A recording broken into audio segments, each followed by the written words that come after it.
السلام علیکم ناظرین. ناظم صاحب جو تھے فاروق لغاری صاحب کے بڑے بیٹے تھے اور ان کے چھوٹے بھائی جو ہیں وہ فیڈرل منسٹر تھے.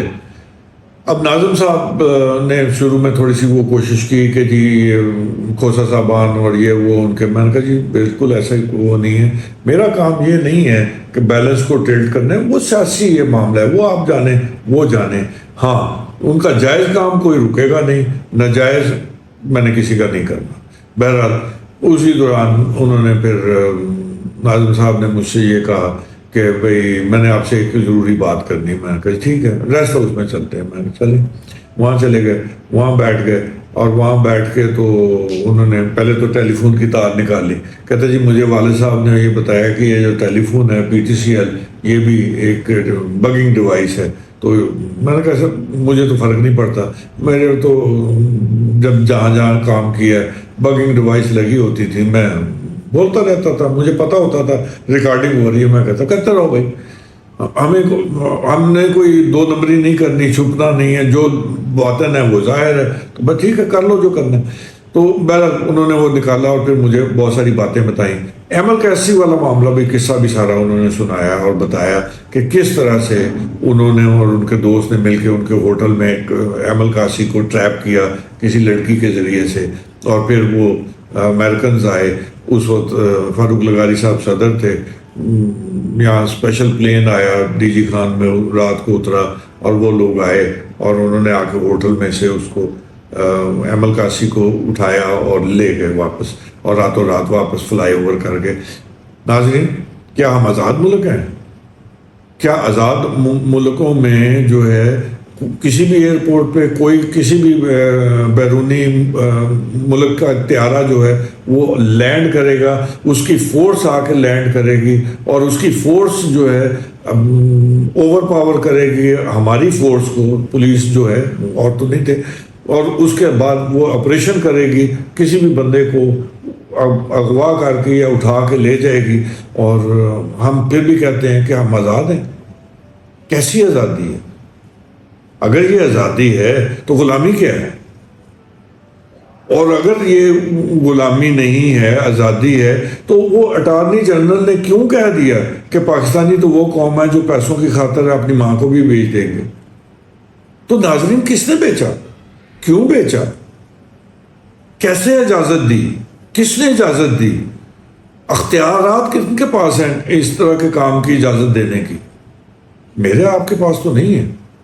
جن کے پاس ہیں ان کو تو کوئی شرمندگی نہیں ہوتی، ان کو تو کوئی احساس زیاں نہیں ہے، ان کو تو اس بات کی کوئی پرواہ نہیں ہے کہ جی یہ جو انہوں نے کیا کہہ دیا. نہ ہمارے پارلیمنٹ نے، نہ ہمارے کسی صاحب اختیار نے یا اقتدار نے اس کی اٹارنی جنرل کی جو وہ سٹیٹمنٹ ہے اس کا نوٹس لیا، اس کو ریبٹ کیا. نہ فارن آفس نے بلایا کہ امریکن ایمبیسڈر کو بلاتے اور کہتے کہ جی ہم احتجاج کرتے ہیں، یہ انہوں نے کیا سٹیٹمنٹ دی ہے، یہ نامناسب ہے، اس کو الفاظ واپس لیں، معافی مانگے وغیرہ وغیرہ. کچھ نہیں. ناظرین معاملات جو ہیں بہت سنجیدہ ہیں، بہت سارے معاملات ہوتے ہیں. اب وہیں پہ DG خان میں معاملات چل رہے تھے تو یہ ایک موومنٹ بھی چل گئی. انہوں نے کہا جی ہم نے MRD بنا دی ہے. ایک جماعت اسلامی تھی، JUI تھی اور ایک دو اور پارٹیاں تھیں. ان کا پہلا جلسہ جمعے کا دن تھا، پہلا جلسہ ملتان میں ہوا، دوسرا جلسہ ان کا DG خان میں تھا. DG خان میں جب جلسہ سے شام کو ہونا تھا تو صبح مجھے فون آ گیا بڑا ڈانٹنے والے لہجے میں. جنرل صاحب تھے کوئی، میں پریزیڈنسی سے بول رہا ہوں اور do this do this do this do this. میں نے کہا سر بات یہ ہے کہ مجھے اپنا نمبر تو دیتے ہیں، کوئی کانٹیکٹ نمبر. اگر یہ جو چیزیں آپ بتا رہے ہیں ان میں سے میرے اختیار میں تو کچھ بھی نہیں ہے، میں تو نہیں کر سکوں گا. ہاں کوآرڈینیٹ کرنے کی کوشش کروں گا، اگر نہ ہو تو میں آپ کو انفارم تو کر سکوں. کہتے ہیں you don't try to be smart, I am telling you you have to do it. میں نے کہا سر پھر میری طرف سے تو معذرت ہی ہے، میرے بس میں تو نہیں ہے کہ جی میں چیف منسٹر پشاور کو کہوں کہ جی اپنا جہاز بھیج دو. آپ نے تو مجھے یہی کہا نا چیف منسٹر پشاور کا جہاز آئے گا، منگوا لو اور پھر ایئرپورٹ کھلوا دو. میں کہ ایئرپورٹ تو کھلوانے کے لیے تو میں بلوا لوں گا ایویشن والوں کو کسی کو اور ان کو کہہ دوں گا کہ جی ایئرپورٹ حالانکہ چھٹی کا دن ہے تو کھول دو، لیکن باقی چیزیں میں کیسے کروں گا؟ کہتا ہے ہاں نہیں وہ ہم خود کر لیں گے، ایم آئی والا بندہ جو ہے مرزا صاحب وہ کریں گے، باقی لوگ کریں گے، آپ کو صرف یہ کرنا ہے کہ جی ان کو لیاقت بلوچ اور یہ جو دوسرے دو ساتھی ہیں جے یو آئی کے، ان کو آپ نے جو ہے جہاز میں بٹھانا ہے اور اسلام آباد بھیج دینا۔ تو میں نے کہا اچھا، جب یہ ہم نے ان کو رابطہ کیا، کوشش کی اٹھانے کی، تو ان کو پتا تھا سارا، بالکل پتا تھا کہ جی وہ جلدی کر رہے ہیں۔ جہاز والا کہہ رہا تھا جی رات کو میں ٹیک آف نہیں کر سکتا، تو یہ اس میں دے رہا ہے۔ وہ ایم آئی والے نے وہاں پہ جہاز کے آگے فوجی گاڑی کھڑی کر دی اور کہا کہ تم ٹیک آف کیسے کرتے ہو، یہ تمہاری ایسی تیسی، اور وہ اس طرح سے بڑی مشکل سے ان کو وہاں سے اٹھایا، اور تو ایم ایم اے بڑھنی تھی۔ تو اس میں تو پھر بڑی سمپل سی بات تھی کہ جی میرے حساب سے تو وہ ملا ملٹری الائنس تھا کہ بھائی پہلے سے نورا کشتی تھی، پہلے سے چیزیں طے کی ہوئی تھیں، اور پھر ان کو وہاں سے اٹھایا، وہاں سے وہ شام کو جہاز پہ بیٹھے اسلام آباد چلے گئے، اگلے دن وہ ساری موومنٹ ایم ایم اے کی ٹینٹ ہے فش ختم بات۔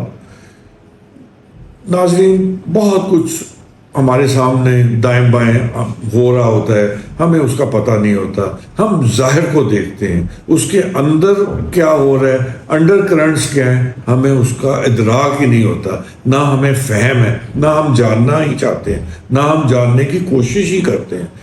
تو معاملات جو ہیں وہ گمبھیر ہوتے ہیں، کچھ معاملات ایسے ہوتے ہیں جو ہم چلا رہے ہوتے ہیں بظاہر، لیکن کنٹرول کسی اور کا ہوتا ہے۔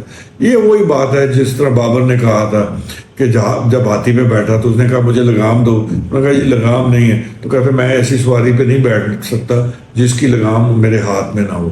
تو ہمارے ارباب اختیار جتنے بھی ہیں، جس دور کے بھی ہیں، وہ سب اس سواری پہ بیٹھتے ہیں جس کی لگام یا کنٹرول ان کے اپنے ہاتھ میں نہیں ہوتا۔ ناظرین، سوچ بچار کیجیے گا، غور کیجیے گا، اپنی راہ سے مستفید کیجیے گا۔ شکریہ۔